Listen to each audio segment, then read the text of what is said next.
All right, I think just to be respectful of everyone's time, we'll kick this off. I think given that this is recorded, we can ask John to, and if John doesn't show up in the next couple of minutes, we can always figure out how to get notes taken if John isn't able to join us for whatever reason last minute. We do have a quorum, so I'd like to call the meeting to order.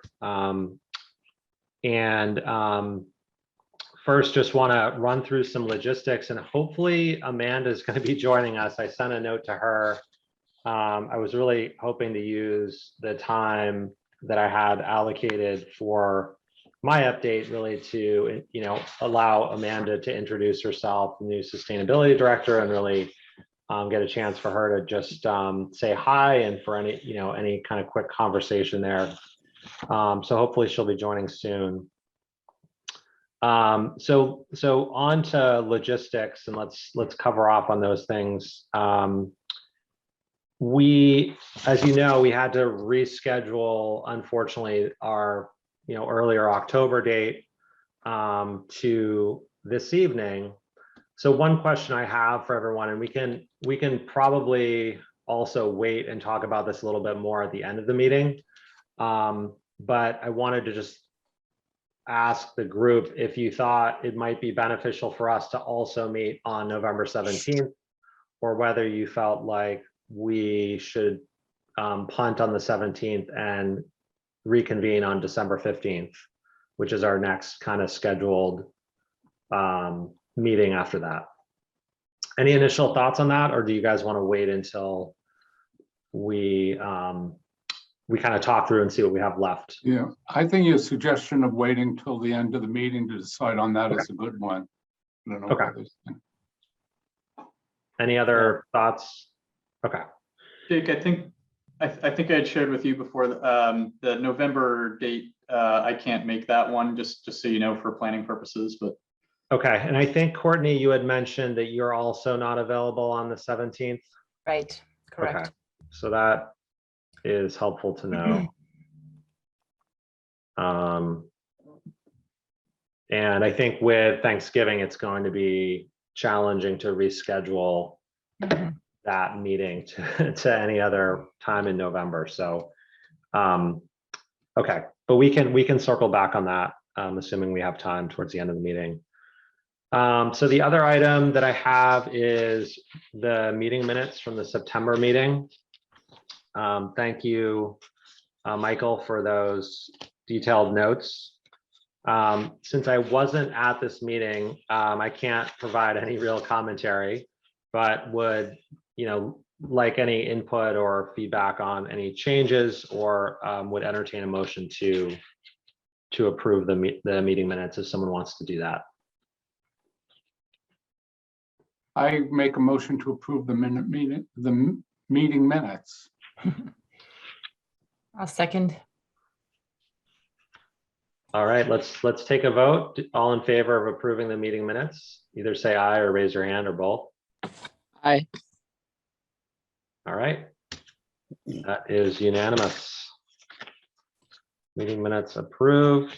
Thank you all. Okay, so shares update.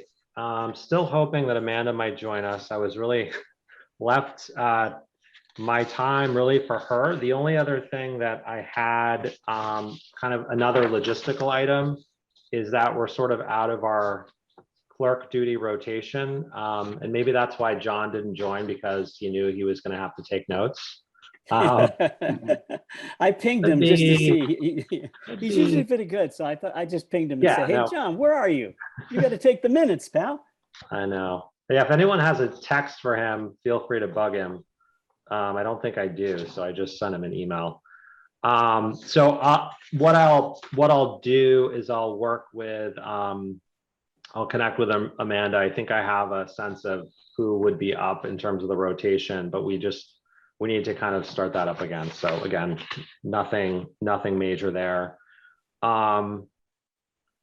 So I think that hopefully Amanda will join and we'll be able to do an introduction, but I don't have any other major updates, and we have a lot of things to cover that are on the agenda. So I think, I guess, so Matt, maybe you can provide some advice because we have 5 minutes until we're supposed to be talking about this committee structure. And I don't see anyone from the public on the call either. So, usually we have a couple folks.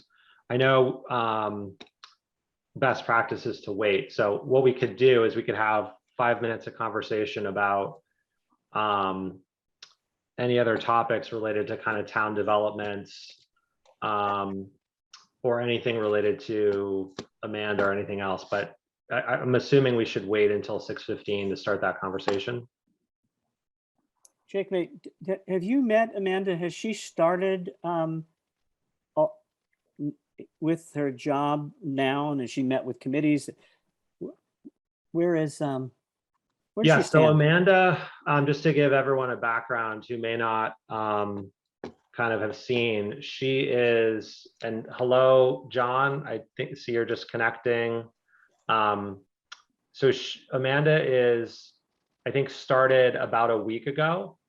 And so she has been diving in and meeting with a variety of different folks. I believe, pretty sure she was on the CSEC meeting that happened, I believe, last week.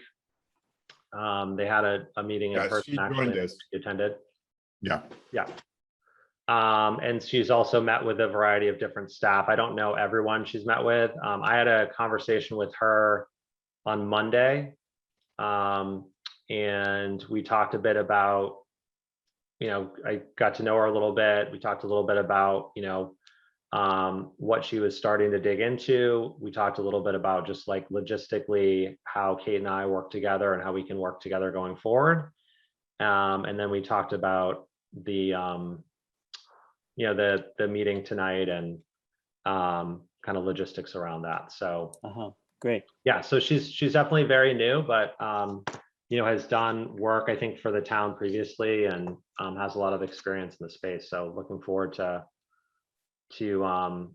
working with her. I don't know if anyone else on CAB knows Amanda sort of through professional circles or otherwise chatted with her and has anything else to add. No. I don't know her, but a couple of my colleagues have worked with her or went to school with her. I think went to school with her. Great. Yeah. Okay. Good things. Excellent. John, I like your background.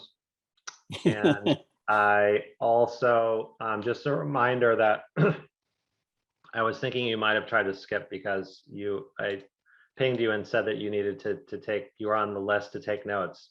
Hopefully I'm correct and you didn't take notes recently. I think you're double muted.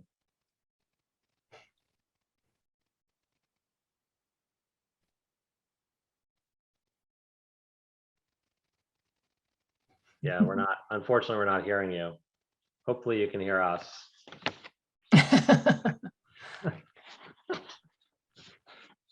Okay.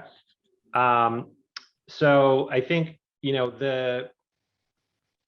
what we're going to try and get through tonight, once we go through Matt's overview and kind of a discussion around the sustainability committee structure. So, as you guys know, we have CAB and CSEC. So we're going to have a kind of a conversation around the select board and what they've talked about in terms of thinking about consolidation of committees, of which there are dozens and dozens, over 60, I think, across town to try and make everything more efficient. So we're going to talk a little bit about that. The other item is this Envision meeting that's coming up on November 15th, I believe.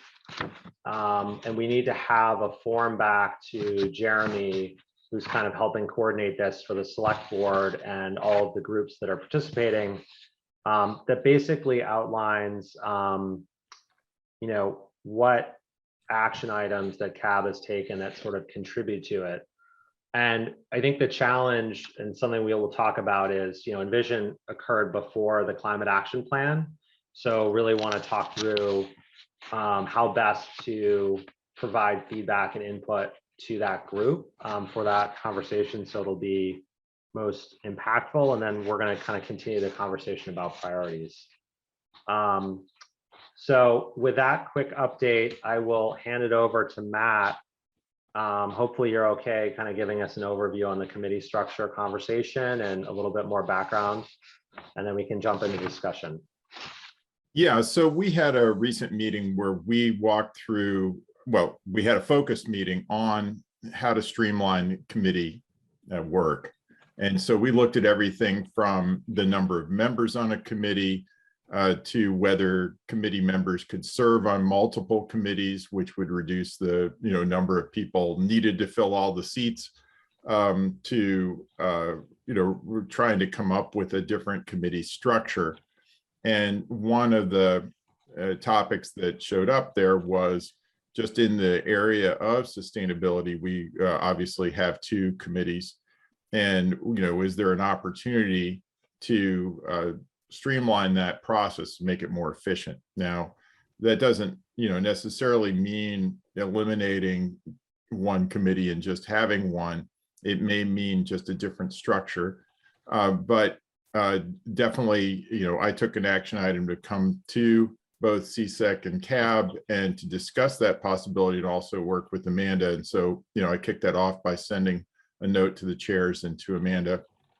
And so hopefully, it just brings about some discussion. The result could be just leaving things as they are, but it may also lead to, one sort of major committee with subcommittees or other things. So I thought that this was a good opportunity, since, of course, with the new sustainability director, there's the possibility of kind of some updates to the strategy. So, let's take advantage of it. Thanks, Matt, for that overview. Just one other thing I'll add, and kind of the conversation that I had with Amanda, she had mentioned that, based on what she heard at the CSEC meeting where this was also brought up, I think there was some positive feedback to the potential for, some sort of consolidated committee with, with groups that could focus on specific areas, just as a point of reference. So I'll open it up for any comments or questions around this idea. And I think just also to frame it, I mean, this is kind of just an initial conversation. We don't have a ton of time scheduled for this, but really just to get the kind of initial thoughts. I think anything that would come together obviously requires some additional conversations, discussion, and kind of evolving into anything like that over time. And we may, as Matt said, there may be the decision to kind of keep the current structure. So I think it's more starting this conversation.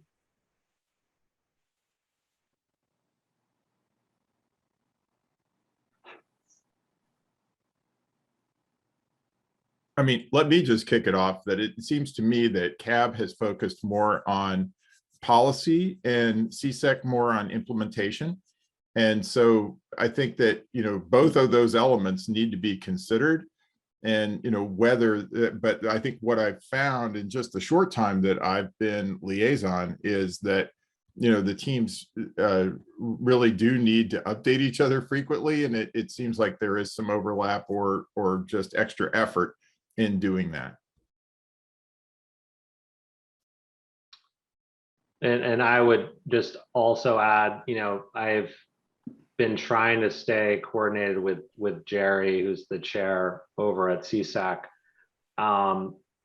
Although we probably still need to do a better job of that.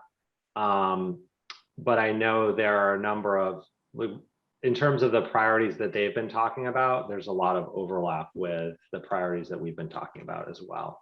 So in terms of how they want to focus on that priority is different to some extent in terms of the engagement piece. But the issue, of electrification, residential electrification, for example, is one that, I think is the top rated priority for that group right now.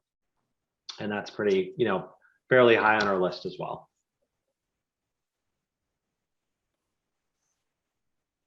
Yeah, I think that we talked a little bit about this before. I was just, even in my own mind's eye, I was wondering if there was duplication between the two groups. But I think what Matt said earlier, it seems that it's shifting around where CSAC is really the arm of implementation, actually out doing it. I remember one of the earlier meetings, John Bulldog talked a little bit about that the role of the CAB is more on the side of developing policy, bylaws, maybe ordinances, but also sort of laser focused on those blueprints, right? The things that we're trying to set. And to the last meeting where I think we made good progress is that we began to establish a set of priorities.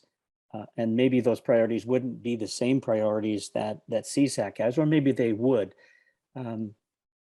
Perhaps a direction would be to continue to make sure that we're communicating with each other and seeing if we're stepping on, each other, and if it's not being very efficient, or by being that in that communication. I know Jerry's come to, the CAB meetings, and Jake, you've gone to CSAC meetings. We would just formalize that so that there's always somebody from one of these groups that's attending to see whether there's any overlap. And I don't know. Sometimes it's better to be smaller than larger. We have difficulties getting a quorum just for the group that we have. You can imagine if we combined both CSAC and CAB, it would be a pretty large group of people. It might be more difficult to be nimble. Just a thought. Okay, no, thanks for the input. Other perspectives? Would there be any opportunity to kind of have a hybrid where we align our goals together for a period, whatever that is, 6 months to a year, or maybe it's longer, around the climate action plan that we have now, recognizing we're going to interact with those in different ways and we serve different purposes. Because I would hate to, as Michael said, I would hate to combine and make this mammoth group that just can't, get anything accomplished. But it does seem that if we're working towards the same set of, goals and priorities, but in slightly different ways or different venues or, avenues, maybe the better word, that might be beneficial to all. I just don't know what the model is, within the town committee structure for that. And again, I'm not a member of the committee, but I can speak up on this just to say that as a member of the middle school building committee, it's actually a huge committee, 18 people. But what it has is several subcommittees. So it has one on design, one on sustainability, one on finance. And so what happens is that the main committee becomes a forum for reviewing and ratifying the initiatives that take place in the subcommittees. So, I mean, I don't think that the goal here is to reduce the number of people working on sustainability in town. If anything, we need more folk, but to organize them in a way that, everybody, that folks have their initiative, they're able to pursue and it's coordinated, such that then they could also see it in the bigger context, and that the umbrella meeting, if you will, is really about seeing what's going on and approving of those initiatives like a bylaw or whatever it is that's going to happen. Matt, That sort of structure might actually offer then a little bit more space for, work on specific areas too. Go ahead, Scott. Yeah, no, I was just gonna thank Matt for sharing that, because that helped me to understand and sort of see the path forward where a new structure could enable us to actually get more done. Whereas my kind of initial hesitation with the idea was that by combining the two groups potentially, that then it might actually limit our ability to prioritize on the number of,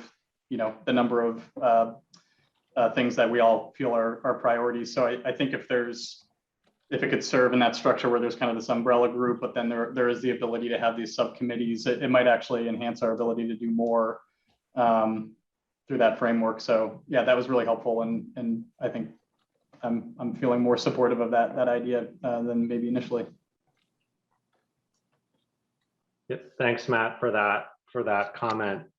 Too, one question I have on that is it's kind of a process question, but I'm guessing there's some sort of structure because of the subcommittees. You know, do you get a quorum for the subcommittee, and then that's also a public meeting, or how does that work? They have to have the same kind of public meeting agenda and all that good stuff.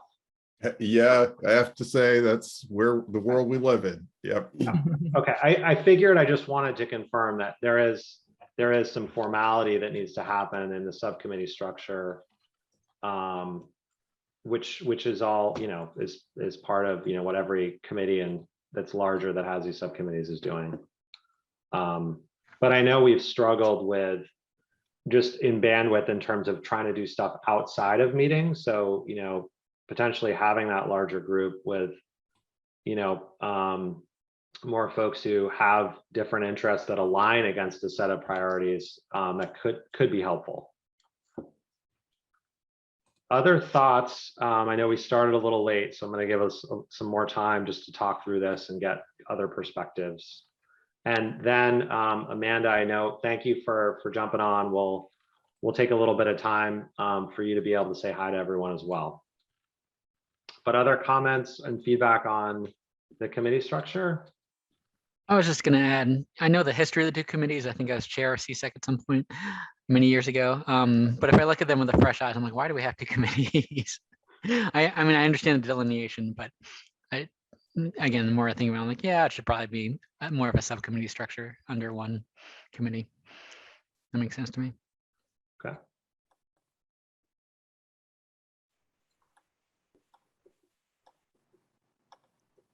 All right. Well, I think that's a good initial conversation. Everyone just kind of, I guess, think about it. And if you have additional feedback or thoughts, feel free to reach out to myself or Amanda. And Amanda, I want to let you say hi to everyone and introduce yourself. You know, we'll carve out a teeny bit of time here also for any kind of quick questions or updates, but thanks for jumping on. Yeah, well, I am Amanda, as Jake said, and I just want to first start by apologizing. Was planning to be here at the start meeting, but life happens and I am late, and I'm sorry for that. But I did start a week and a half ago, and so I'm meeting a lot of folks. I'm meeting to discuss.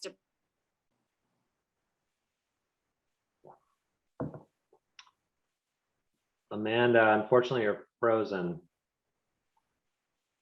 At least for me. Concord was one. There we go. You were just frozen for a second, but you're back in real life. So okay, I had this sense that maybe you just didn't catch any of that, and I was gonna need to start from the beginning. So before coming to Concord, I was working in consulting, and Concord at one was one of my clients. And so I do recognize some faces here tonight from that period a few years ago. So nice to see some of you, and looking forward to meeting and working with some of the rest of you. And I'm glad that I caught the tail end of the discussion on CAB and CSEC, and we'll go back and watch the beginning portion that I missed, so I make sure that I can hear everybody's thoughts on that. And I don't know if it was said before I joined, but one potential option that looks like a working group option is to think through, does it make sense to have more joint meetings? So even if there's a distinction between the two committees, and maybe that's even like an interim session, or a pilot to a working group could be to have joint meetings to see how it goes, which we would just need to post agendas for both committees, but the agenda would be the same. And so if that sort of is of interest to people and doing kind of a hybrid or a pilot approach, I just wanted to offer that as another option in case it hadn't been already said. Great, thanks, Amanda. Welcome, and thanks for that suggestion as well. I think that's a good additional option for folks. I do see John has his hand up, so John, feel free. Hopefully you're, yeah, I think I hear you. Yeah. Can you hear me? Yes. Yeah, I have two devices going now. So just a late thought. I was wondering, I don't know what I think about consolidating the committees or keeping them separate, but I was wondering about sort of meeting load, because presumably you'd have to have a meeting of the whole. If we went to subcommittee, like a consolidated committee with subcommittees, you'd have to have meetings of the whole and meetings of the subcommittees. And so I wonder what that meeting load might look like. And then Amanda's suggestion of maybe having periodic joint meetings might be a way to relieve that meeting load. So just more something to think about. Yep. Good point. Thank you. I think as most of you are aware, I think Paul, did you join after Kate left? I can't remember, but we typically, what we would do is to have kind of the sustainability director give an update at kind of the beginning half of every meeting. And I think Amanda, we'll definitely want to do that for our next meeting, to give you an opportunity to update us on what you're working on and anything that you want us to know that is going on in town, so, and elsewhere. So I think that'll be a good opportunity going forward. Jake, I don't know if we have a few seconds, but I could just highlight a few things that I've learned that feel newish, just to make sure the group knows. That would be great. The light board will be presented with a commercial EV rebate program at their next meeting, which is next week at 7:30 in the morning. And so if folks are interested in what that might look like, that's going to be rolling out. And then another kind of fun thing is that the school is getting their second electric bus delivered on Thursday. And so that's another sort of milestone and something to celebrate. And then another thing that I've kind of been looking into, driven by some questions asked around composting, is looking into the potential of having community food compost specifically drop-off locations. And there used to be at the town hall food composting for employees, which was then during COVID we removed that service because there weren't folks in the town hall, and during construction there weren't many folks in town hall.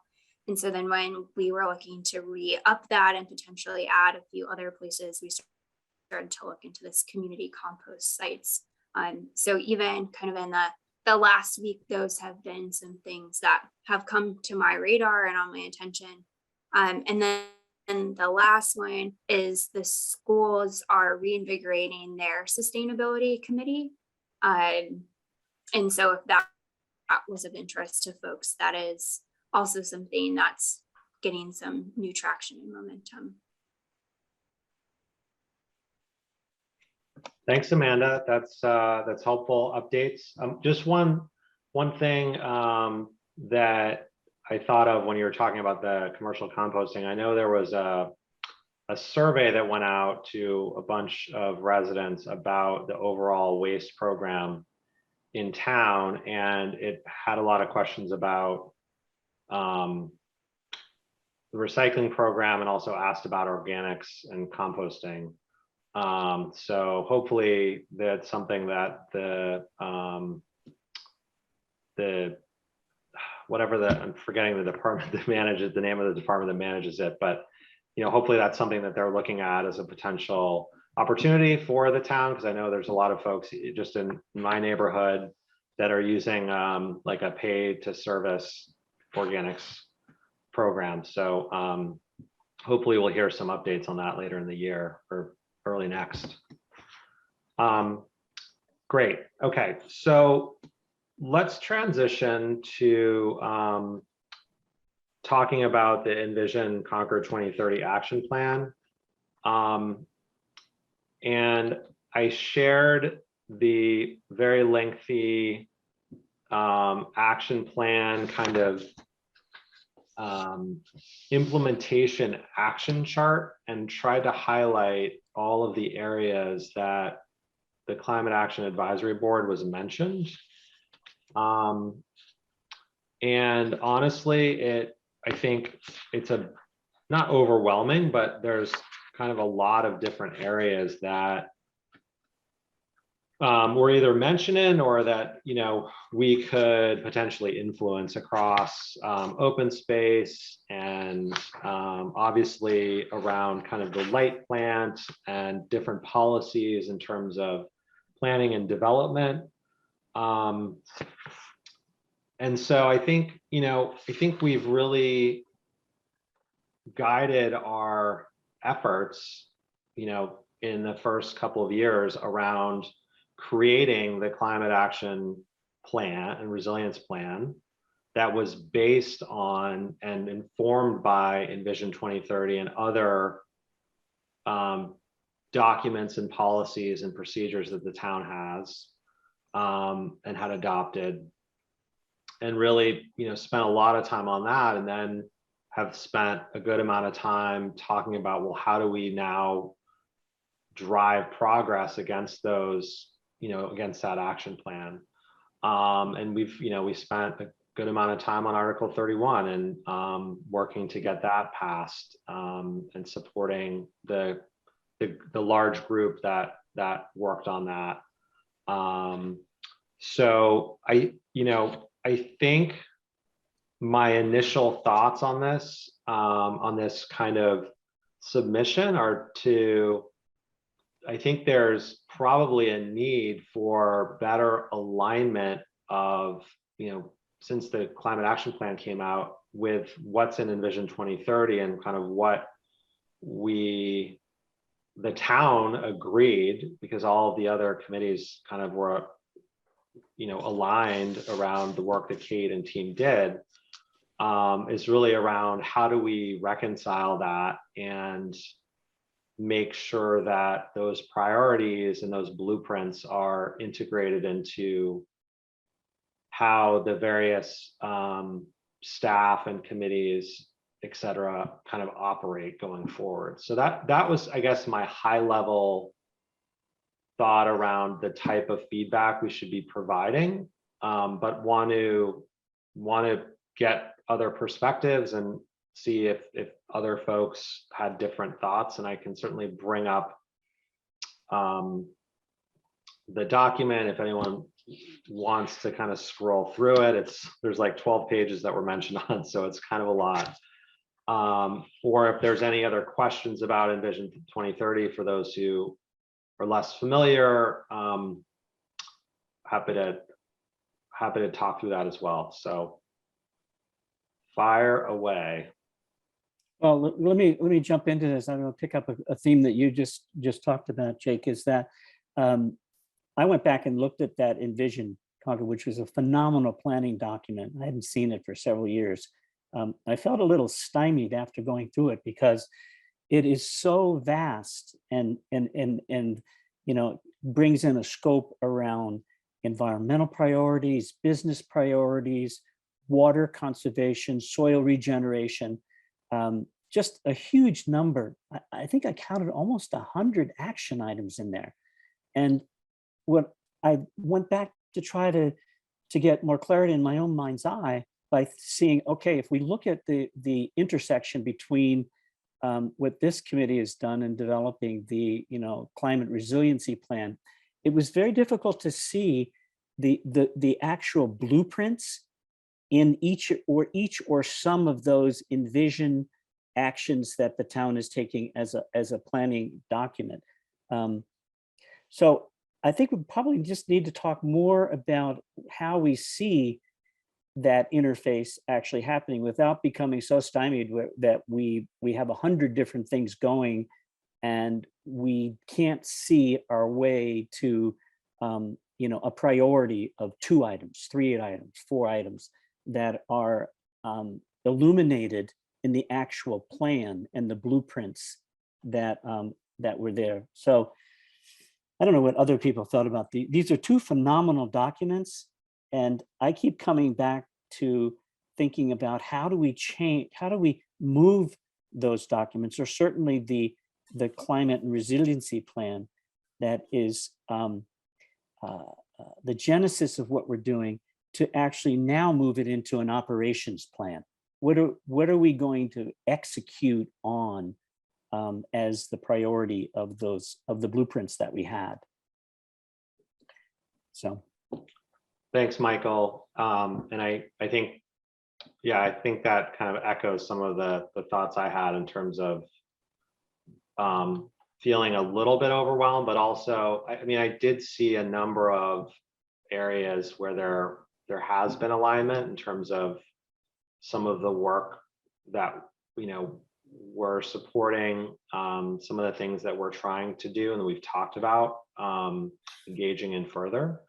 So I think there's definitely plenty of overlap, but I think there's also areas that we really haven't talked about or we haven't taken action on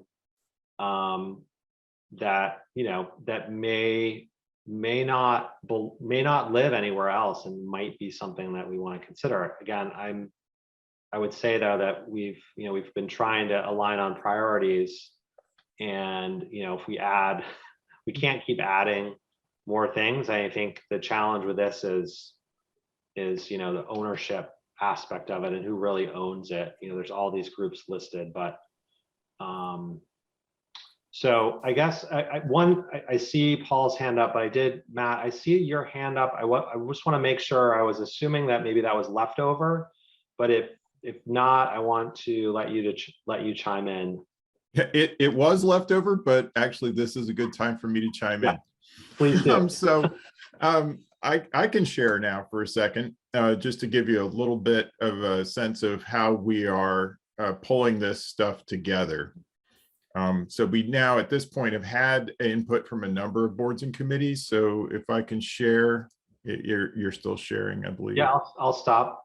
Okay. Jump on in. So, this is the summary spreadsheet that we've been working on, and as you see, a number of different groups have weighed in, and so what we're doing is, we are collecting, by section, goal, and action, from different bodies, what their perception of the status is, actions they've taken to date, and then their action plan going forward. And actually now I'm starting to add a target year where we can get it, and that what that ends up doing for us in the end is like having a summary, right? So now you look at the different sections of the plan, and how are we doing? Here's 60 of the different actions total, and 10 are done. Well, we're 1/6 of the way through. Believe it or not, on a 10-year plan, that's not all that bad, and 25 more are in progress. So, from a select board perspective, this is kind of, in the end, the answer we're trying to get. That said, what we're also trying to do is 2 different things. First of all, just to align efforts when people have an action plan. And then, among different team groups, because as you mentioned, many of these actions have multiple groups identified. And then the second thing is, since it's a somewhat older document at this point, what are the goals that maybe are obsolete or new goals that we need to implement, and I've just got a couple of simple examples in here. So, diversity, equity, and inclusion has become a much more prominent theme for our town government. And so it's definitely a strategic goal for us. And I guess the 250th anniversary was maybe a glimmer in the eye back then, but now, there's an executive committee, there's gonna be a bunch of subcommittees, and, so it is something that we're gonna have to work on. So that gives you a sense. And, there are, here, this is just what the planning board has suggested. Study the possibility of linking renewable energy and energy efficiency requirements to new large home construction. Now, ultimately, I think that has to be the planning board, and I don't even know if it's constitutional to do so. But, is there leadership that can be done from the Climate Action Advisory Board? And there are many others that you have highlighted where you can make your inputs, and again, we can consolidate them with these. And the first step on the 15th is going to be just line these up, make sure that there's consensus on whether we're making progress or not, and to make sure that the progress we're tracking is in the same direction. Super helpful. Thanks, Matt. That's really helpful for me, at least, to get a better understanding of how this is all coming together. I do want to transition to Paul. Go ahead, mute yourself and jump on in, Paul. I had 2 points. What exactly does the town want from our committee in terms of this plan? And the second thing is, I just went through that spreadsheet, and there are some items in there that relate to vulnerability, which we should be thinking about addressing. For example, the water supply issues, the wastewater issues. And we discussed a little bit the last meeting that perhaps one of the priorities of this committee, as John Bolduc brought up, was the town should do a full-scale vulnerability assessment and start thinking about an adaptation strategy. And all that thinking should be built into the next master plan. Because as we know, today's climate is the old climate, and everything's changing. But to me, it'd be helpful if I just knew what the town really wanted from our committee. Yeah, and I also forgot to mention that the climate action plan that you all published is, to me, it's like a huge check mark against, many of the items in this, and in other respects supersedes the long range plan, at least in the area of sustainability, which was not a long suit of this plan. I think that was an impression that people had looking back at it. It was like, well, there isn't a whole lot here. And luckily, we now have the climate action plan that I think, does give us that rigor. So it may be that you don't really find that much to sink your teeth into here, and that the updates might be fairly modest, but that we also just want to really put a big bold lettering around that, that completion of the climate action plan.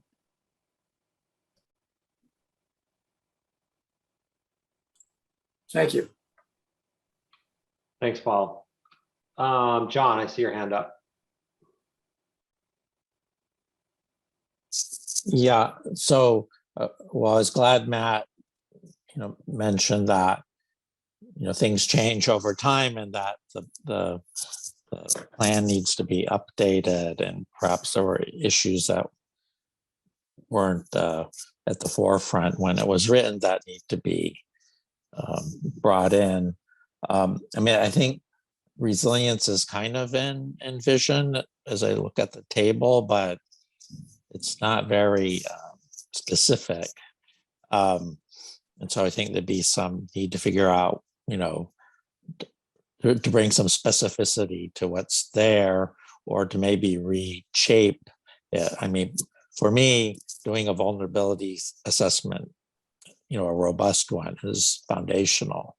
And whether that fits with the plan or it's needs to be a modification, I'm not sure. I don't think it's something that can wait till the next cycle. Things are shifting, and I think the town needs to treat these changes urgently and not get behind the curve on it. So, no, I would hope we could find a way to make that work and align with all the different planning processes that go on. And I keep jumping in here, but I also wanted to mention what some of the other committees have done when they've been reviewing this, because realizing that you're all not going to be meeting again before November 15th, what other committees have done is, if there's a relatively small number of these, they have just in the meeting kind of discussed, got a sense of the committee's perspective of the highlighted items, and then they've designated a person to make the submission on behalf of the committee, because again, these things are due, I think, November 11th. So yeah, it's a week out. So yeah, so I agree. I think I was going to ask, how we wanted to, what the best way to work through this. And so maybe that's what we try and do right now is go through the highlighted elements and get some perspectives on, sorry, I'm going to scroll to the top here, on what we want to share. I highlighted some of the goals where there were action items that were listed just as a to call it out. But I think for this one, I'm not aware of anything that we've done specifically on this issue. I don't know if others have different thoughts, but we're listed. I think we've addressed this actually in the climate action plan. So I think, there's elements of this in the climate action plan in terms of recommendations around development. I'm pretty positive. I can double check that. I think that sounds great. Yeah. Yeah. That's kind of what I was talking about of pointing to the climate action plan as, it does get at these things in many cases. Yeah, and I think that's right. I think that'll be our primary. I think we may be able to point to Article 31 and some of the specific, some of the other elements here. We might be able to point to that.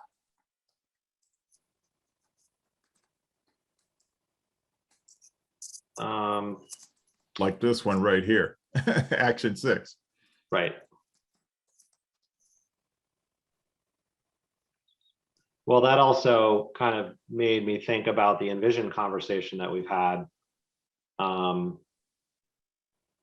I think it also speaks a bit to resilience.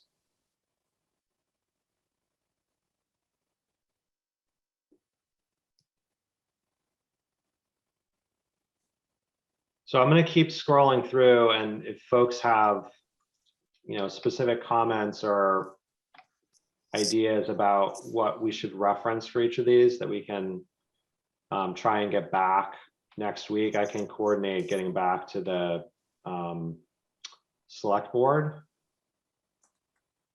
because we're not going to be able to meet again before, obviously, next week when this is due. Yeah, and goal 2, action 1, planning board's definitely taken leadership on that. So, you don't have to weigh in on every single one. If you have kind of a peripheral role, it's okay. Okay. My thought on action 4 is that the planning board has taken the main role on that. But again, I think this is referenced in the climate action plan. And I also think there is some well, Article 31 doesn't really address this, although it does address new housing, and fossil fuels. So there's some contribution there. Any other thoughts on that one?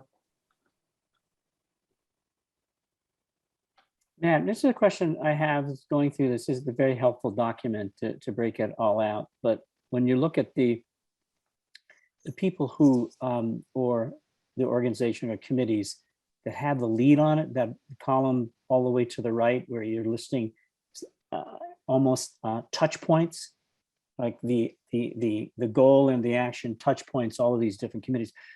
Is there any thought on what the planning board is thinking about who has the lead on these things? When I can they're tell you what selected? they said. Yeah, So for this particular goal, they said that this is currently something they're going to look at in 1 to 2 years and look at it in conjunction with CSEC climate action and the housing groups. So that's what they're saying. mhm. There might Okay. also be some operational comments that you could make, because CAD, I mean, compared to some other committees, is relatively new. So have there been any processes that you've taken to create a partnership with the planning board? Or is there do you have liaisons with certain boards? And could you talk to that as, you know, an initial first step in making those connections? So when something does come up, people know, like, oh yes, we should go contact Jake or Paul or Michael to talk to CAB about this. So I wonder if there are even just small things like that, because CAB is relatively new. And so some of those connections, I'm assuming, have been, you know, you're laying the framework in some ways to some of these as well. Good point. Thanks, Right. Amanda. Yeah, that I agree. That's a good point. We've definitely done some engagement. We don't have really standing liaisons at this point. We talked about it, but I don't think we've followed through.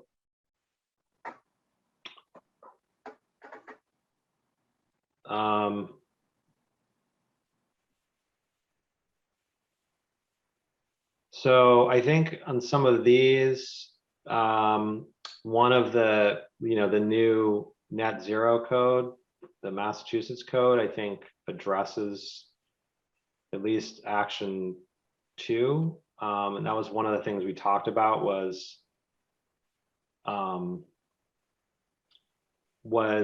know, that law and the combination of that and Article 31, hopefully leading to state action that would drive a lot of these, at least kind of building standards. This doesn't address the other stuff around stormwater and I think we should talk a little bit about this. So again, the fact that I didn't know that this was an action item in this plan.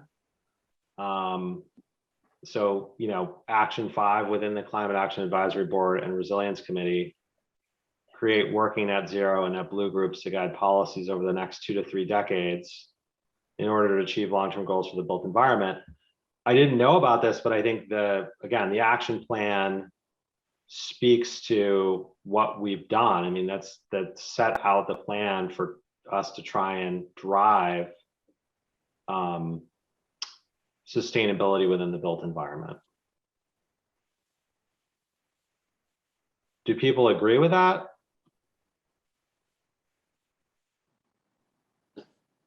It looks like an opportunity for a subcommittee to me.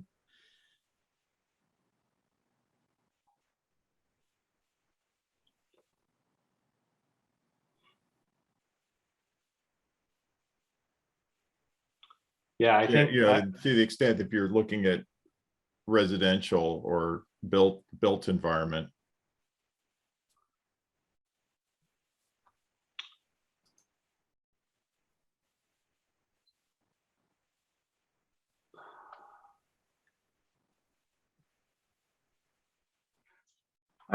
This is Warren, I would say on this issue and some others, in a sense, our response is that, yes, we've been interested in this general topic and we are taking some action, but we are maybe framing it slightly differently, but to get to the same general goal. I mean, we don't have a net blue group, for example, or net zero group, but we are trying to take actions to reduce impacts of housing in the built environment.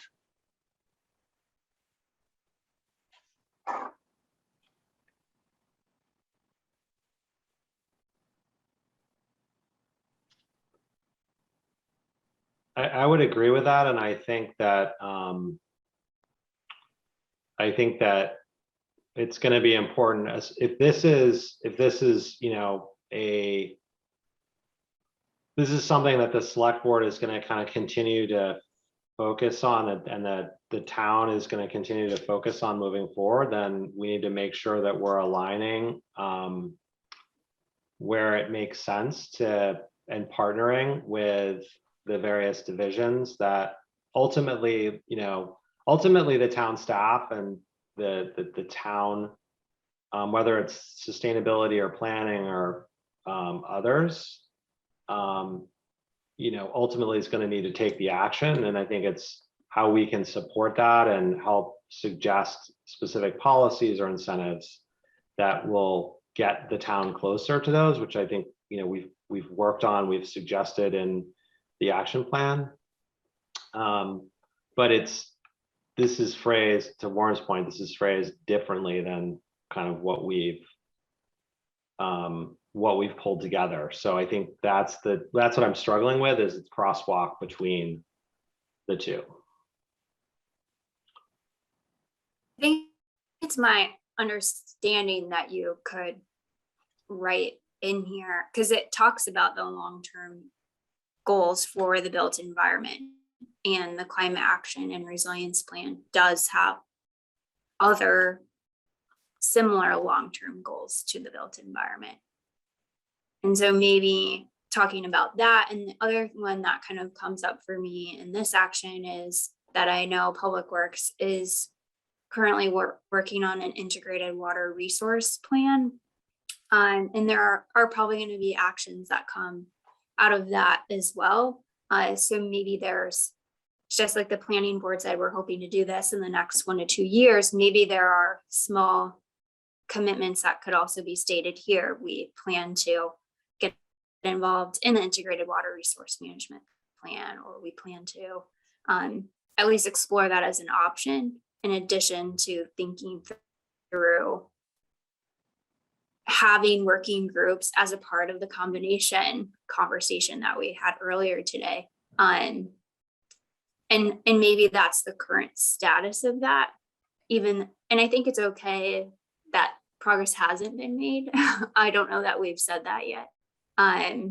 So even though maybe this hasn't been a priority today, I think that's okay. Because this was a 2030 vision, right? We couldn't have completed everything, and we weren't aiming to have completed everything by now. Thanks, Amanda. No, that's helpful. I think given the time and the other topic we wanted to try and get to today, I'd like to propose that maybe we take a vote. And well, first off, John, I see your hand is up. I just want to make sure that you get to make your point. And then I was going to propose that that a few of us, or myself and Amanda, kind of run by a proposal of what we would submit, and we get kind of, the group gives us authority to do that. So that, because I don't know if we're going to be able to get to work through all the rest of this and given what I'm hearing so far. But John, did you have anything else you wanted to add first? Yeah, well, on that action about net zero and net blue, I'm a little confused what that is about. But I mean, one of the things that's changed with net zero is the new state law that mandates the net zero code. Right. So obviously maybe that is less of a priority, or we should just be working on having input on the development of the code, which I think is supposed to be proposed by the spring. Okay. And then it's at a general comment, since we're the climate board, I think, and I don't know to what degree this is an issue or not in Concord, but a lot of communities are still not planning for future climate parameters. They're still basically planning for the past climate. So they use FEMA floodplain data, that kind of thing. And so I think there's a fundamental recommendation for the town that to plan with future climate projections. And that would run through a lot of these recommendations, because it's going to affect how to size things. There might be some parts of town that are appropriate to build on today that won't be appropriate to build on in 10 or 20 years, because floodplains will shift possibly, or at least probabilities of flooding will change. So I wanted to put that out there because I think it could, I don't know to what degree like DPW sizes their infrastructure now with future climate parameters like precipitation. So I think that could be another sort of general thought we could convey. So I like that. And I think it also just ties into, I know the past comments that the past conversations we've had around the value of kind of a vulnerability assessment and more resilience planning. So I think a lot of that ties into building that into your planning so that you are developing for that future state. So thanks for that point. Amanda, I see your hands up. Go ahead. Yeah, I think on page 10 of your document, at the top, there might be a possibility to amend, or maybe. Yeah, this is, was it, what, do you remember what goal it was under? Yeah, it's that one, the magic climate resilience. Oop, right there. Okay. That might be a place to incorporate John's comment, because it's talking about the environmental vulnerabilities, and I thought I would just add to that the state has done their climate vulnerability assessments with the update of their hazard mitigation plan, and keeping in mind, I just looked, Concord's hazard mitigation plan was adopted in 2017, so it will expire next year. So thinking through that as an opportunity to do some of that work together, and related to this magic climate resiliency report, I know that Stowe applied to the MAPC Accelerating Climate Resiliency Grant to do more regional coordination through MAGIC and create a climate resiliency coalition of the towns. And I just got some information related to that around 5 p.m. today. So I haven't read it all yet, but happy to report out what that group is about. And so I think there are a few things that we can potentially that are happening to move the momentum forward on the adaptation side. I'm hearing that might be of interest to some of the board members. Thanks, Amanda. Appreciate that. Good points. So, Matt, go ahead. I see you just raised your hand. Yeah, I happened to be the Magic representative from Concord last year.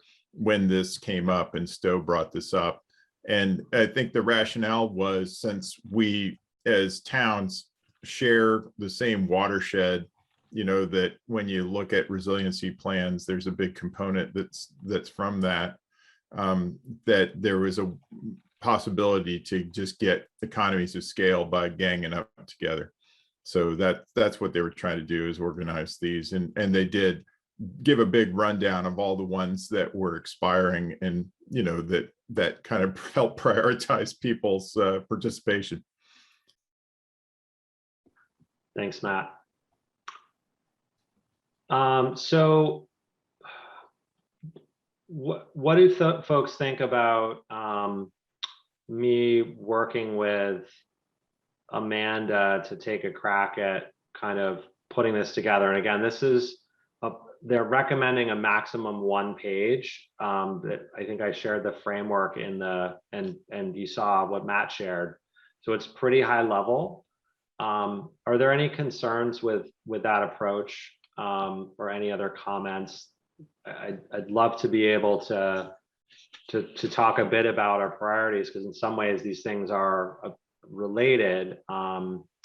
But I also recognize that the time crunch we're under with getting this feedback to the select board, so that they can have a productive conversation. And one quick question, Matt, on that is that meeting open to all committee members, or is it? Yeah, it is. I mean, okay. It's going to be a cast of thousands if people do show up. I'm still trying to figure out how this is going to actually work. So we're going to have a discussion at the next select board meeting about how we're going to facilitate this. And by the way, I will share with you the kind of the consolidated spreadsheet. And if you could just add your entries in that format, it would save a ton of time. Okay. Sure. Yeah, because that's how we're rolling it up. And, you know, things have evolved, and it's just a lot simpler if you just go right to the source. So, okay. I will send that update to you. Thanks. Yeah. All right. So I think I'm not sure who raised their hand first, but I see Paul and Warren. So Paul was first. Okay, thanks. I'm just curious. So John made a recommendation that the town consider scenarios of the future climate in its planning. Does that get factored into this 1 page you're going to write, or how's that thought? So there's a tab for new goals, and I would suggest you add it into that tab. Okay. Yeah. But do we have to vote on that as a committee to say we support this, or what's the process for bringing this forward? Because it's sort of a no-brainer to do that. Yeah, I don't think you need a formal vote, but if you have just a sense that the board is on board with that, then I think it's cool. Yeah, I mean, Paul, I wasn't at the last conversation, but my understanding was that was something that everyone discussed in terms of the priorities that needed to be added. That general concept of vulnerability assessment. And is that accurate for those who were there? And clearly anything that's in the climate action plan is already kind of, you know, sanctioned. Right. Yeah. Yeah. Okay. Yeah, I mean, I think if we are all in agreement that, you know, the last list where we left it off at the end of the last meeting is what we're all moving forward with, that's one of the priorities on there. Well, and that's something hopefully we'll get a little bit of time at least to discuss tonight. So if anything adjusts there, right, certainly can reflect that in this submission. But I think there's a lot we can work with the climate action plan and other work that we've done that ties into this, and it's just a matter of kind of taking the time to go through it and make sure we're capturing both the work that we've done, what we're hoping to do, what we haven't done, and what needs to be added that isn't there. So Warren, go ahead. Yeah, I'm very comfortable deferring to you in submitting a response, especially under the assumption that you refer to what we've decided as our priorities for the coming few years, as long as that's reflected. I'd be happy to defer to you. And personally, I don't need to see your submission before you submit it. Thanks, Warren.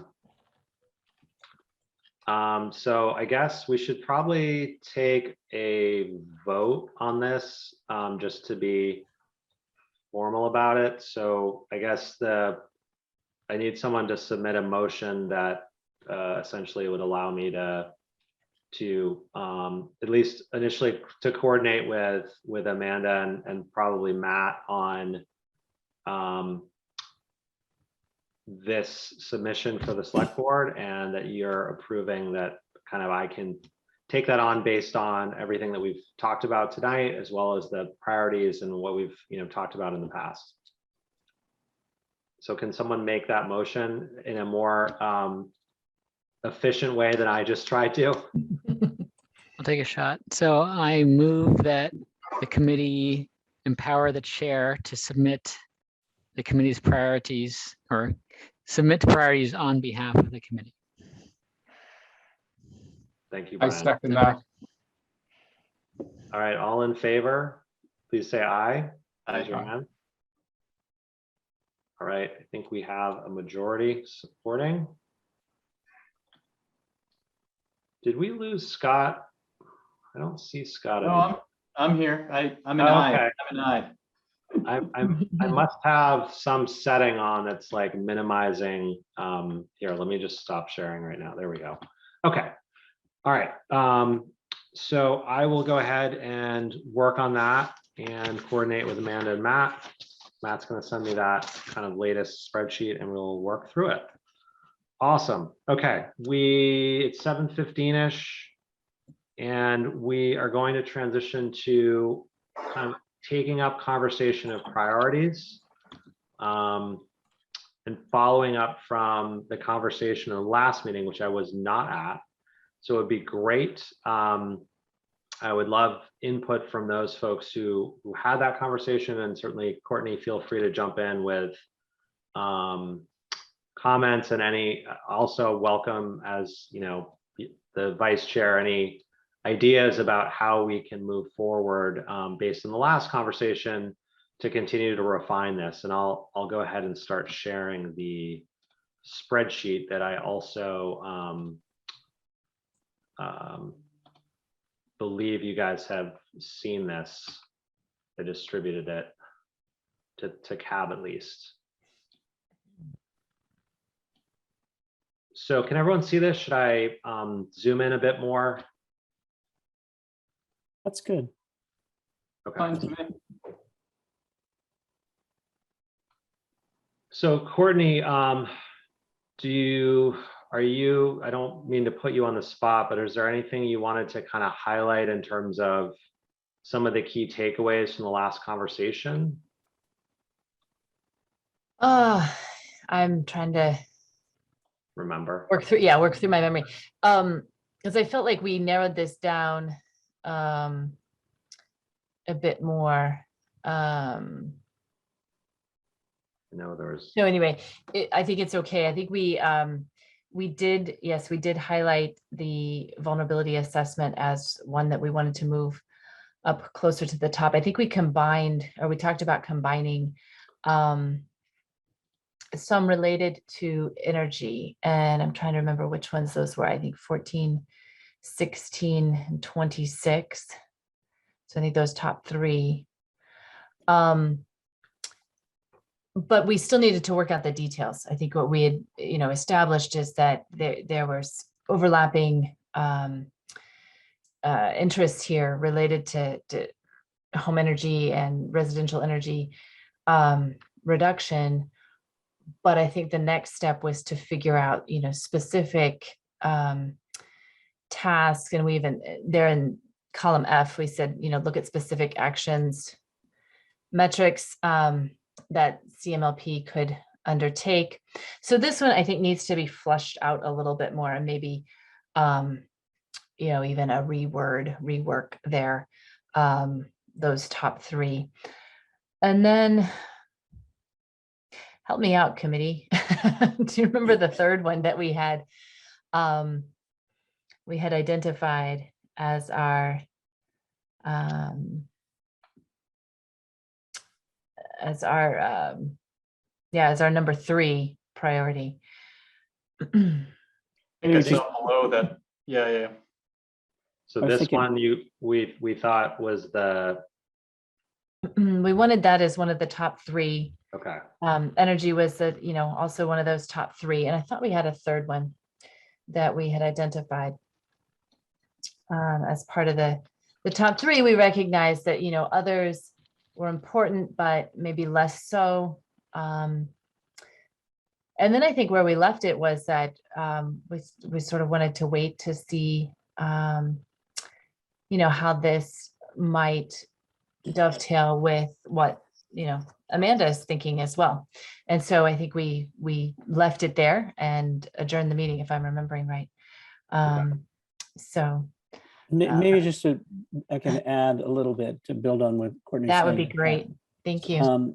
Because some of us weren't there, but I think what this did, it was helping the committee look at, and almost we go back to Envision, we had this sort of the same thing. There's so much stuff. There's so many numbers of goals and actions that this was an attempt at going back through the entire plan, and particularly through the blueprints, because the blueprints ultimately bring all of that narrative that's in the plan into very specific, attainable actions with specific attainable results that could be measured, right? And I think we were surprised a little bit at the last meeting that the board was relatively aligned with when we took all of those blueprints and we said, okay, let's collapse those into, originally, I think we were thinking 3 priorities and recognized that 3 was probably too abbreviated, that maybe it needed to be 5. So this is what came out, I think, from what everybody put in as an amalgam of all of those blueprint directions, what we should focus on. And I think that this meeting, we were getting to the point where is everybody in agreement that these, let's say, top 5 are the top 5 priorities that come out of that entire 120 pages of action plan that the climate plan, the resiliency plan teed up, which I felt it was incredibly helpful to begin to zero in on what we collectively think are the key elements that we can measure in the future that actually ultimately speak to Article 51, which is a concrete example and number for carbon reduction that we're trying to aim for this town.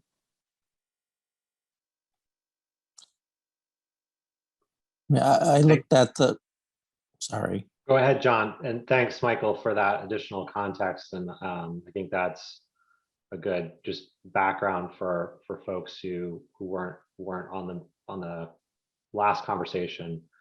I just went in and tried to reflect what I thought we sort of talked about, maybe combining and put an updated ranking on these. So these,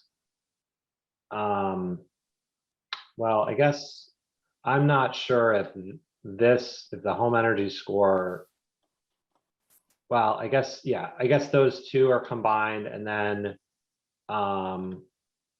new financing mechanisms, it sounded like maybe this could be folded into, number 1. And then everyone wanted, the consensus was that we should also, this should be, because again, this was rated, and John, I'll let you jump in, but this was rated low because it was suggested by John, and it wasn't something that everyone got to vote on. So it sort of automatically got pushed down. And so it's good that there was a conversation about it, and the group decided that this is a good suggestion. We need to move this up. So that's sort of what I've tried to kind of reflect in at least some sort of updated ranking.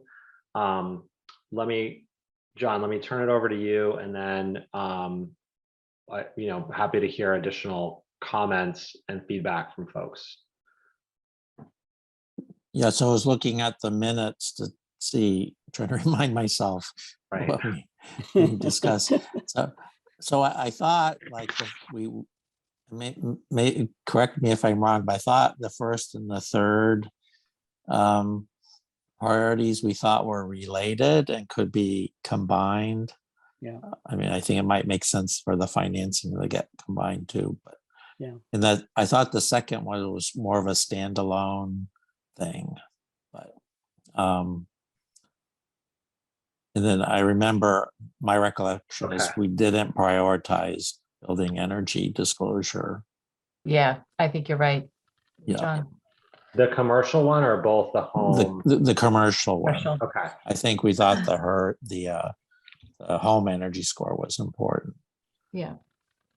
And I think that the notes here, and I think based on the notes that Michael took as well, that this seems like there might be the statewide requirement that would address this, so it probably doesn't make sense Not as as a priority for us. Right. Okay. So does that better I reflect, thought we John? prioritized the vulnerability assessment, but that's my issue maybe. So maybe I'm remembering it more fondly than others. No, I think you're right. I think that it's helpful. Thank you for the collective memory. I think I was just trying to remember. I remember there being three, and I wasn't. But I think we've got it now. I think those that are labeled one were the three that we felt were kind of very interrelated, and maybe that provide oversight of CMLP. Maybe slightly ahead. But then I think I remember also in the conversation, and I don't remember who it was that pointed out, I think someone said, do we know that CMLP wants oversight? Because we're suggesting we provide it. Come to think of it, I think you're right, Courtney. That's what I said is that. Yeah, you know, right. there's a lot- And so, so that's where I think maybe there's some massaging that needs to happen to combine those ones into one sort of cohesive set of, actions that I think, there might be opportunity for both CAB and CSEC or some combined, right, to take on, because there's a lot there. And there's a lot of different elements there. So I think that needs to, as we're working on this, needs to be reworked a bit. Thank you, Courtney. Good points. I do see Warren's hand is up. So Warren. Yeah, we definitely did rank the vulnerability assessment high, and so that should be on the list. I remain opposed to the idea of combining too many of these things, because doing that is a cop out on making choices, and we should be making choices. And to my mind, the top two, the home energy score is very coherent. It's something we could accomplish, we could do. And maybe the word provide oversight of CMLP, that's not the right phrasing, but working with CMLP did seem like a high priority. As part of that, some of these other things could be what comes out of working with CMLP, but I remain hesitant about trying to mush everything together so that we don't really have clear direction on what we're focusing on.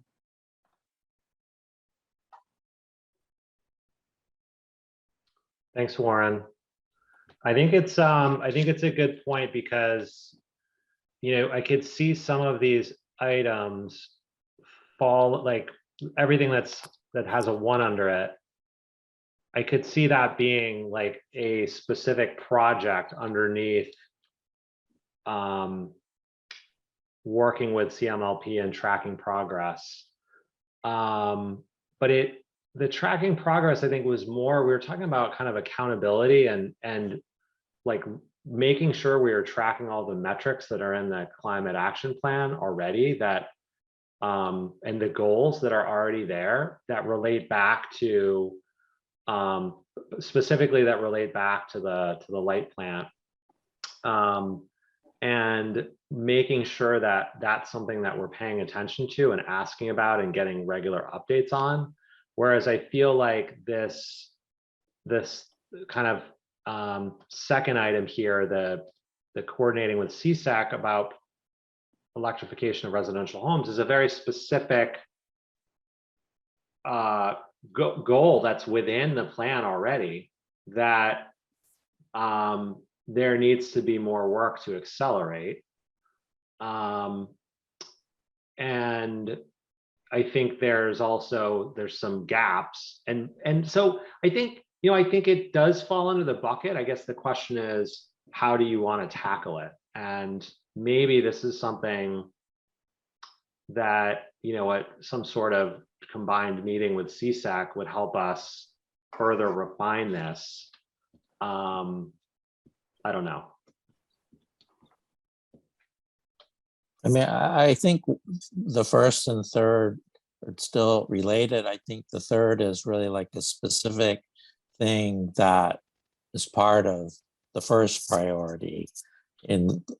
So this idea of working with CSAC on electrifying homes that use oil or propane now, it's a time-sensitive issue, and the urgency of it needs to be conveyed to CMLP. I mean, maybe they're thinking of it already, but I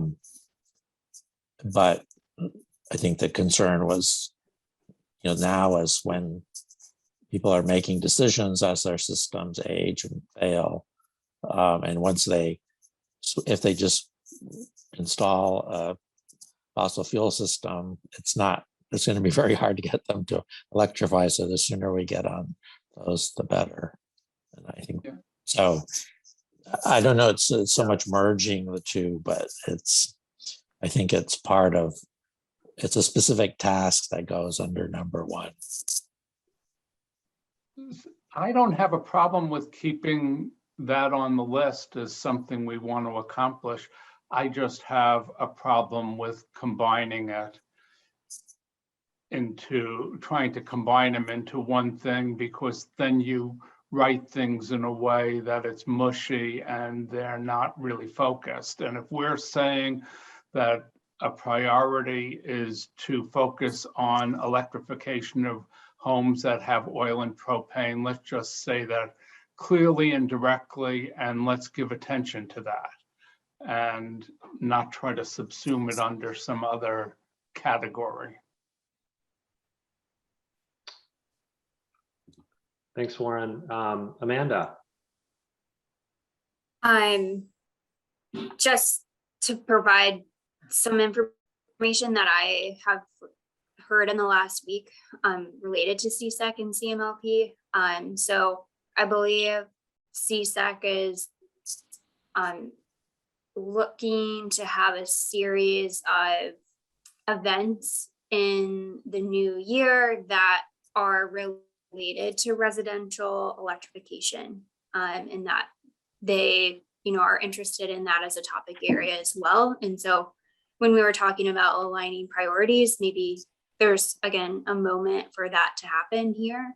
I also know that CMLP, they're having a webinar next week. I sent out about the heat pumps, and that's also a major initiative that they're focused on. And so maybe on Warren's point, if we really want to get even more specific on number 3, it's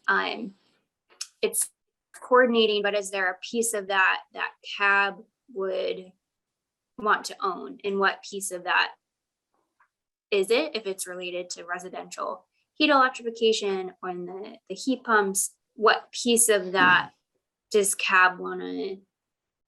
The coordinating is great, but maybe if we could even try to be specific in that single goal of what does that look like? Thanks, Amanda. I think that's a good point. Courtney. your thoughts? I had to find unmute. So I like that, Amanda. I think that's a great addition there. Going back to, I guess, number 14, or the top one,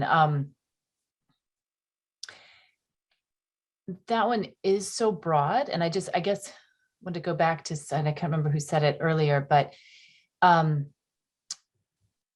note up to the side, we talked about specific actions and metrics. Do we want that to be broad and to be sort of this umbrella with other things tucked in, and not too many, as Warren suggested? Or is there a specific, action there? So I think if I'm thinking right about our last conversation, we had talked about specific, developing specific metrics that CMLP would be looking at on a regular basis.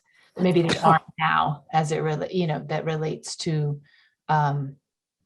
progress we want to be making. So I just asked that question, I guess. Is there more specifics there? And if so, then it maybe doesn't make sense to have things tucked underneath it.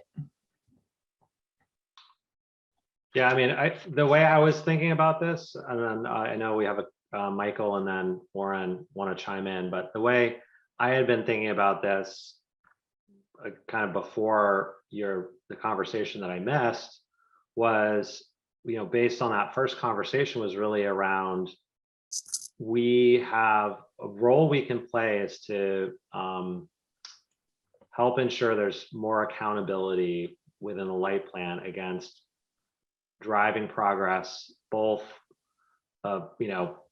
with Article 51 as well as with everything that's in the climate action plan and other commitments, frankly, that we heard from folks who were part of the conversation that they had made and hadn't really followed through on relative to renewables in other areas. So I was kind of viewing it as more of a highlighting some of the areas that we really wanted to engage the light plan on and have more regular updates. And this could be coordinated through sustainability or in other ways. I think there's open questions about that, but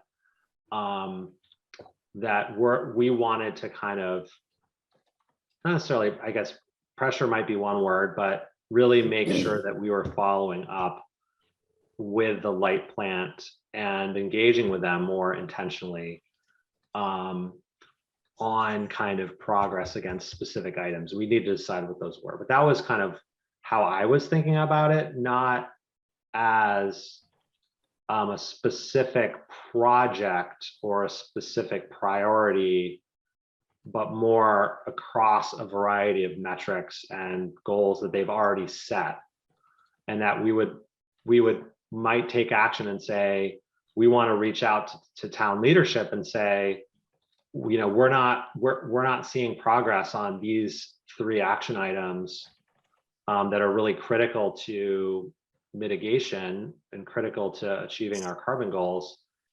How can we ensure that this, there's more action taken on this, in the future? So that might be one of the outcomes that we decide as a group to one of the actions we decide to take based on ongoing engagement. Anyway, Michael? I agree with what you just said, Jake, about in terms of one of the challenges I think we all have is, and it also goes back to what Warren said, is, and I think that's wise, not to collapse things, because we get to a point where we get everything under one bundle and then we can't see the clarity of the individual pieces of that bundle. For instance, so the first one says work with CMLP, right, to track progress on key objectives. And the question is, well, what are those key objectives? And you go over to the second area and in the column under description, where it says advance progress on those key objectives that provide the greatest carbon emission reductions. Now, the third one becomes the The electrification, I think we all recognize, is the to back to what you just said, Jake, becomes the critical pathway. If we bundled that back up in there, we wouldn't see that electrification is one of those key objectives. And then similarly, we could say that looking at vulnerability, that becomes something that is a critical key objective. So having this separated so it's not opaque, but it's very direct, which is, I think, what Warren's point is helpful to us. And we won't lose sight that there's probably, 2 or 3 major themes that ultimately fold everything into the success of that plan. And arguably it's electrification, it's transportation, right? And it's vulnerability, being aware of the vulnerability that we're facing with assessment, vulnerability assessment. And if we can keep those two kind of like a beacon on 42nd Street, constantly going up on the screen saying, if we're successful, these are the 3 critical pathways. And if we keep them broken out, I think it's helpful in it's what this does, including financing. Because financing, or it's the wrong word. Financing is not the right word. It's capital is a current that runs through all of those critical paths that we're talking about. But if we just assume, oh yes, that obviously that runs through a current path through all of them. But breaking it out means it will able to measure it, we'll be able to recognize it, we'll be able to track the progress of it. Long-winded way of saying, I think both what you said, Jake, and both what you said, Warren, I think is a good pathway as we take this language here and keep it separate. Well, part of me wonders if this first one, we need to decide to be more specific on, right? So maybe we need, this is very specific action item that essentially, both of these are specific actions that essentially lead back to, they have huge involvement from the light plant, right? So the light plant would need to be very involved in this. The light plant would need to be incredibly involved in this one.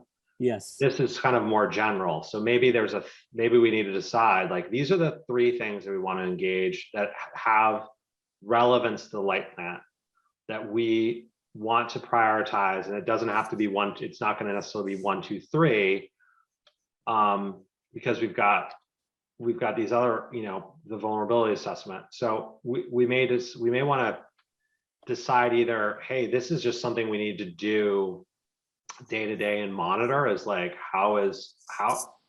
we need an update on the climate action plan and progress against key indicators. And we could need to decide what those are that we're most interested in, but that doesn't necessarily have to be a priority, project. Whereas I feel like these are more pretty specific, and I understand the wording needs to be refined and there's still a lot of improvement, but I don't know, just a thought. I see Amanda, I know you've had your hand up for a while. Want to hear from you, and then I think Michael, I don't know, did you have another comment? Or no, let me take that. Okay, no problem. I was just gonna chime in and say that I've been looking at the dashboard where some of these types of metrics live, and was planning to get a feel for when was that data last collected, and where did that data come from, and what is the level of effort to collect some of that data, and potentially think through if it was a $50,000 study to get that data, is there a proxy that we could get? And there's like some low hanging fruit potentially that we could get that's a little bit easier to get on a more regular basis. But one of the things that, some of the conversation that seems to me is it's almost like, what is the maintenance of the plan, like what is the maintenance protocol? And maybe that's sort of a discrete decision that could be made. Is it looking for an annual update? Is it looking for a 6-month update? Or is it even more complex than that, that there are some things that get updated quarterly just because they're easy to get the data on, versus there are some things that we know we're only going to get an update every year or every few years because there just isn't an easy way to collect the data. So maybe there's some sort of maintenance protocol or reporting progress protocol that could be developed as something more specific. That's a great suggestion, Amanda, and I think that could be helpful for sure. And I think the group could provide some input on what we're most interested in. And I think the group also probably has some some knowledge of, like, it's one thing to look at the overall carbon emissions, and trying to redo that on a quarterly basis is not realistic, but might be able to get more information on electric vehicle trends, or better data on heat pump installations, and things like that. So John, I see your hand is up.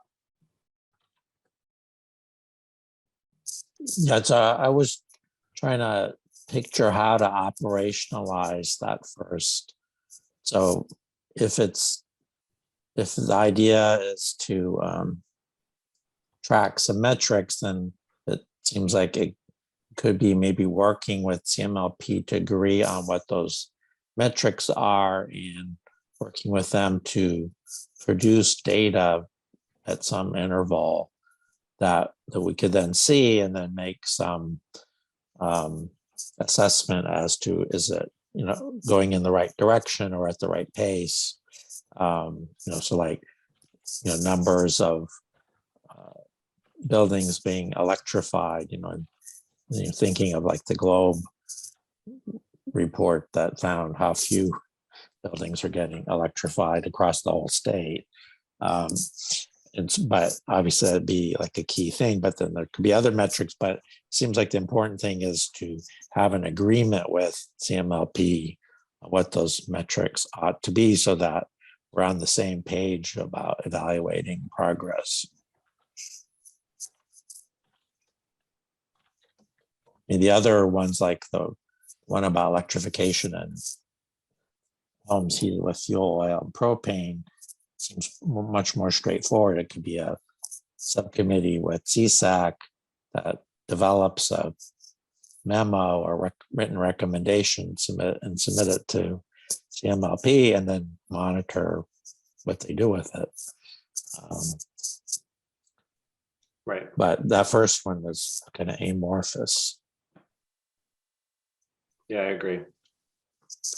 Warren, see your hand up? Yeah, it seems to me there are basically 4 items on here that rank high in different ways. The first 3 here, plus the one on resiliency planning.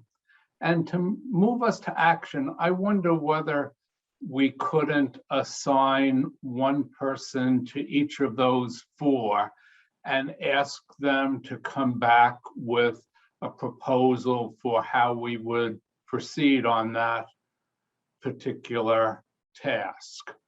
And so then we're talking about, because I think John's comments just now were really good on how we might work with CMLP, but it's almost we need that for each of those 4 and in a little more detail. And if we get 4 people to put together a half a page or a page on each of those 4, then maybe we have something that we could sink our teeth into and decide to move forward with.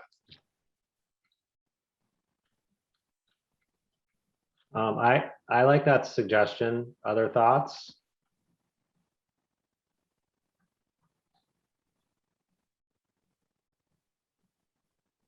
So I guess I think what I'm struggling with here is we have 1, 2, 3, 4, 5. I mean, I guess I'll just highlight everything that is 1 through 3, and there's 5 separate things. This would mean we would essentially, take these items off the table, but we would look to have, and you mentioned 4, Warren. So what is Well, the I one? wasn't sure why the new financing mechanisms for energy efficiency is on there as a priority myself.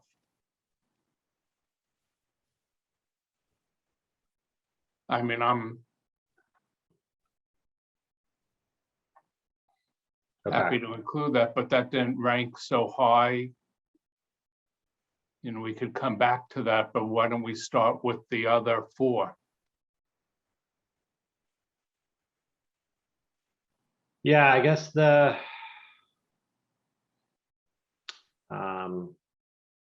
of the things we've talked about are the challenges with scaling energy efficiency. And I know the light plan has been looking at their incentive structure. So there may be opportunities to provide input on both the light plan and other town staff on what we think they should be exploring as far as financing mechanisms based on some of this research that was done. So that was kind of the idea.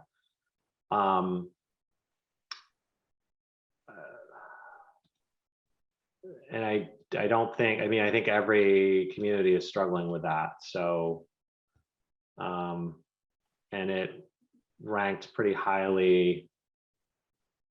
I mean, I guess if we decide we want to combine it, which I don't think we've decided that. I think overall, people are kind of coming back around to being more specific. Yeah, well, one of the things on that one on financing, and maybe I turned to John on this, but I thought the last time he was pretty articulate in terms of arguing that financing wasn't the key issue, but maybe I was misreading him. John, do you want to jump in quickly Yeah, there? well, I don't remember exactly what I said, but I mean, generally, I don't believe incentives are going to get us where we need to be. In that, at some point, we're going to have to create requirements, and I think there's a way to get there through a community process where we get buy-in for it, and not are just like proposing something we jam down everyone's throat, or try to, because it probably wouldn't work. But that's, I think financing is a key thing to have to enable even mandatory actions to occur. We can't require people to do things that they're not able to do because they don't have the funds for it. I mean, there's some things done, like the town opted into PACE, so that, but I think there's a need for more of that, but it's a big problem. I don't know what the answer is on financing, but the thing that's going to drive actual improvements is probably mandatory requirements. So I would see the financing more as a enabling action.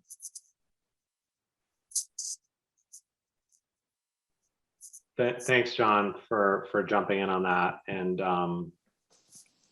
yeah, that's helpful, and I think is good perspective in terms when we're thinking about different policies that we could look at. So I guess I know we're very low on time, very short on time, and haven't given time for public comments yet. So I guess what I'm what I'd like to propose is that what I can do is circle back with a revised version of this and ask people to provide some, well, first, if you want to volunteer for a specific area as a lead to kind of further flesh it out, please get back to me with that. And I think I can work on pulling together basically a revised list, an updated file that has, okay, here are the, what we believe are the sort of the top priorities. Here's the lead for, it's volunteer, if we have one for each of the elements, and we'll see where we have volunteers and where things stack up. And then I think we can circle back. I think it'll also give Amanda some time to think through this and kind of process. And in our next meeting, we can kind of hopefully align and have people bring, work on fleshing out kind of what would this look like as in terms of a priority, and how would this, to Warren's point, kind of half page, what would this look like? Does that sound reasonable? Do folks think that that's a good next step, given that we're close to being out of time? Yes. That's a good summary, Jake. Okay. All right. Well, thanks for all the input. I know we've covered a lot today, and it's getting late, and there's a lot on here, and there's a lot to unpack. So appreciate all of your thoughts, and I'll work on continue to refine this to hopefully make it a little bit easier for everyone to kind of provide input on. And I do now want to open it up to any public comments. I'm going to stop sharing this file. I don't know. It looks like we lost Brad, who was on here for a little bit. So maybe we don't have any public comments.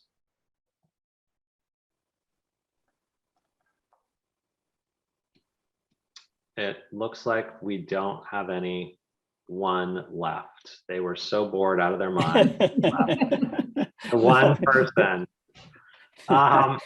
Okay, so any last thoughts from Cab on what we just went over? Anything else that we've talked about tonight that you want to share?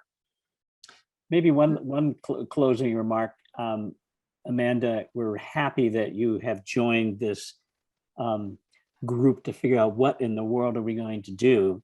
And if there's anything that our plan needs is help as a coach, as a conductor, as someone who can move the pieces in the directions that the plan identifies. And I'm just so happy that you elected to come and provide us your talent and your inspiration, and lovely.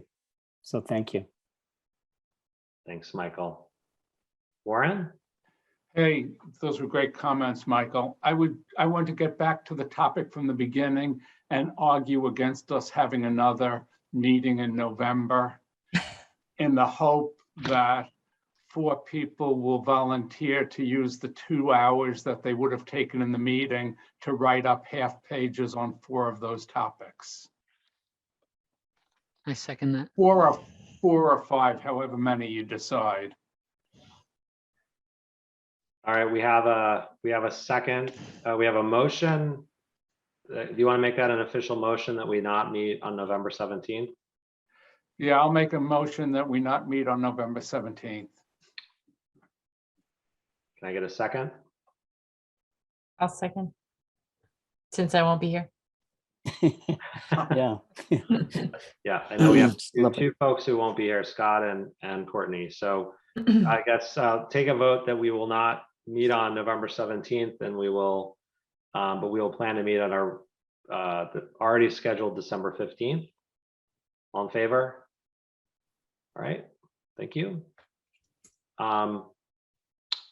So, yeah, I just want to reiterate from Michael's comment that one of the things I said to Amanda was, we ultimately, we are here to help support her and the town with advancing progress. And so, you know, we need your help to make sure that we're living up to that. And as a group of volunteers that probably doesn't meet enough and doesn't have as much time as we'd like to focus on this, we really, you know, we're going to benefit from your direction and guidance moving forward, and, you know, pushing back on us when you need to, and you know, getting us moving in the right direction when you need to as well. So really happy that you're here. So psyched that you've joined, and looking forward to collaborating down the road. So I will work on that kind of priority list, and please, when I circulate that, please reach out, raise your hand, anything that you're interested in fleshing out. We'll plan to go through that in our December 15th meeting. And I think that is all. I think I will entertain a motion to adjourn because we're a minute over.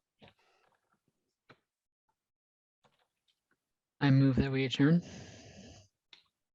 Second. All in favor of adjourning? Bye. Thanks all. Thanks, guys. All right, take care. you. Thank you. Bye. Bye. Yeah. Bye. Night. Thank you.